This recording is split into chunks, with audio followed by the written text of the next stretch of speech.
26 Şubat'ta İmralı'da Başkan Apo'yla aile olarak görüşmeye gittik. Orada bulunan arkadaşların da ailesi geldi. Bir uzun görüşme gerçekleşti. Başkanın sağlık durumu iyi görünüyordu. Fiziği, morali iyiydi yani. 6. keredir ben İmralı Adası'na görüşmeye gidiyorum. İlk görüşmemiz 23 Ekim 2024'tü. En son görüşme de bundan yaklaşık 4-5 gün önceydi. Bir hafta önceydi. Morali gayet iyi, sağlığı iyi görünüyordu. Fiziki olarak olumluydu. Yani her gittiğimiz görüşmede bir önceki durumdan daha iyidir başkanın durumu. 1 saat 40-45 dakika civarında bir görüşme gerçekleştirdik. Birçok konuyu dile getirdi. Birçok noktada değerlendirmelerini yaptı. İlk görüşme, başkanla yaptığımız ilk görüşme yaklaşık 1 yıla aşan, 1,5 yıla yaklaşan süre geçti üzerinden. O görüşmemiz çok geniş, kapsamlı bir görüşmeydi. Şu an günümüzde içinde bulunduğumuz atmosferde yaşananlarla ilgili birçok öngörüsü vardı başkanım. Türkiye kamuoyu, Kürdistan kamuoyu, halkımız bunu çok iyi bilmelidir. Başkan ilk görüşmede Suriye, Irak, İran minvalinde coğrafyayı ele aldı, ülkeyi ele aldı. Yaşanacaklarla ilgili öngörülerini bize iletti. Bu noktada halkımızın tedbir alması gerektiğini, kurumlarımızın tedbir alması gerektiğini, çünkü Irak'ın gittiğini, Suriye'nin mevcut yapısının dağıldığını, bundan sonraki aşamada İran eğer kendini gözden geçirip demokratikleştirmezse İranlara bir müdahale durumu söz konusudur ve şu an biz o müdahalenin ikinci aşaması içerisindedir. İlk müdahale 12 gün süren bir yüksek yoğunluklu savaştı. Şimdiki müdahale daha geniş kapsamlı, coğrafyası daha genişlemiş, büyük bir müdahale yaşanır. Öncelikle Başkan Apo'nun burada ele aldığı durum bir yandan özgürlük, bir yandan güvenlik. Halkımızın güvenliğini nasıl muhafaza edeceğiz? Halkımızın özgürlüğünü nasıl sağlayacağız? Bu iki kavramsal durum aynı zamanda simbiyotik bir ilişki içerisindedir. Siz eğer halkın güvenliğini sağlarsanız özgürlüğü için de önemli bir adım atmış olursunuz. Özgürlüğünü kıymetlendirip anlamlandırmış olursunuz. Ama coğrafyada, Kürdistan'da, ülkede büyük katliamların önünü açan anlayışlar hangi anlayışlardır? Bunu açık bir şekilde burada belirtmek lazım. Şöven açıklamalar, popülist yaklaşımlar, kabadayıvari yaklaşımların faturası size büyük olur. Sadece size mi büyük olur? Halk bunun bedelini öder. Ondan dolayı Başkan Apo bundan yaklaşık 1,5 yıl önceki 23 Ekim'deki görüşmede bu durumu açık bir şekilde bize ifade etti. Biz bu durumu kamuoyuyla paylaştık. Bundan sonra artık tartışmayı daha bir üst aşamaya çıkarmamız gerekiyor. Başkan 26 Şubat 2026 en son görüşmemizde sürecin ağır yürüdüğünü vurguladı. Bu süreç ağır yürüyor. Her ne kadar ağır yürüse de bir zemin oluşturduğunu söylüyor. Demokratik siyasete alan açtığını söylüyor. Söylemediğimiz şeyin kalmadığını, kendi sözleridir. Şimdiye kadar söylemediğimiz şey kalmadı. Bundan sonra pratik adımlara ihtiyaç var. Kürt siyasal hareketi açısından da onlar için de teori çok önemlidir. Teoride birçok şey söyleniyor. Toplantılar var, konferanslar var, kongreler yapılıyor. İllerde ve ilçelerde örgütlenmeler yapılıyor. Ama artık somut şeylere ihtiyaç var. Somut politikaya ihtiyaç vardır. Sonuç almamız gerekiyor. Bu iki yönlü bir görevdir açıkçası. Bir yandan devlet mekanizmasının yapması gerekenler iktidar öncülüğünde, bir yandan sahada olan demokratik siyaset öncülerinin, kurumlarının halkla birlikte nasıl bir sistem inşa edeceğidir. Herkese görev ve sorumluluk düşüyor. Başkan bu noktada zemin oluştuğunu, alan açtığını, bu noktada da kurumlarımızın ve siyasi partimizin birçok şey yapabileceğini vurguladı.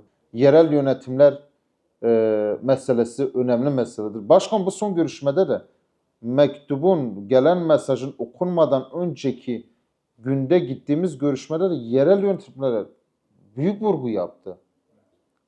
Yani bir yanda merkezi yönetim, bir yanda yerel yönetimler. Yerel yönetimlerle ilgili yasal düzenlemelere ihtiyaç vardır. Yerinden yönetimin daha da aktif hale gelebilmesi için yasal düzenlemelerin bir an önce yapılması gerektiği vurgusunu yaptı. Bununla bağlantılı olarak Mardin Belediyesi'nden bahsetti başkan. Mardin Belediye İş Başkanı Sayın Ahmet Türk'ten bahsetti. Dedi göreve dönmeleri gerekiyor. Artık göreve iade edilmeleri gerekiyor. Önemlidir. Kayyumun ortadan kaldırılması, halk tarafından seçimle gelen belediye iş başkanlarının göreve iade edilmesi, başkan büyük anlam atfediyor, büyük kıymet veriyor. Başkanın bu görüşmede değerlendirmesi oldu. Umut hakkı önemlidir dedi. Mecliste de benim statüm meselesi konuşuldu. Elbette ki benim statüm önemlidir. Bunun açıklığa kavuşması gerekiyor. Benim statüm aynı zamanda Kürtlerin statüsüdür. O esnada kardeşim Mehmet Öcalan araya girdi. Dedi halkımız artık sizin buradan çıkmanızı istiyor. Yani daha özgür koşullarda. Başkan o esnada dedi benim buradan çıkışım halkın çıkışıdır. Halkın çıkışı benim çıkışımdır. Yani bu noktada yasal düzenlemelerin yapılması noktasında sadece kendi meselesiyle ilgili değil, umut hakkı ile ilgili değil, genel anlamda birçok kere başkan vurgu yaptı. Başkan en başından beri Rojava'nın, Suriye'de yaşayan Kürtlerin ayakları üzerinde durması için mücadele ediyor. Büyük mücadeleler ediyor. Yani diplomasiyi o dar koşullarda yürütmeye çalışıyor. Partimizin önüne önemli programlar koymaktadır. Ve bu son mutabakatta da Başkan Apo'nun oynadığı rol çok büyük bir roldür. Büyük emekler verdi. Siyaset içerisinde büyük emekler veriyor. Başkan Apo daha önce Suriye genelinde Rojava özelinde birçok değerlendirme yaptı. Tedbir alınması gerektiği noktasında değerlendirmeler yaptı. Önerilerde bulundu. Bakınız şu an mevcut var olan devletler ortadan kalkma durumundadır. Birileri devlet propagandası yaparak, propagandası yaparak vay yani hem özgürlük hareketine hem siyasetçilere hem halkımız üzerinde büyük bir psikolojik savaş yürütme hedefindeler. Ama anlamsız şeylerdir bunlar. İnsanlar büyük bedeller ödüyor, büyük emekler veriyor. Avrupa'da halkımızın Rojava'da yaşanan e, savaşa karşı, Rojava'da geliştirilmek istenen Kırım'a karşı ayağa kalktığını belirttik. Gece gündüz Avrupa halkının hem diplomasi faaliyetleri hem alanlarda olduğunu belirtti. Başkan Apo Avrupa'daki halkımıza sonsuz selamlarını iletti.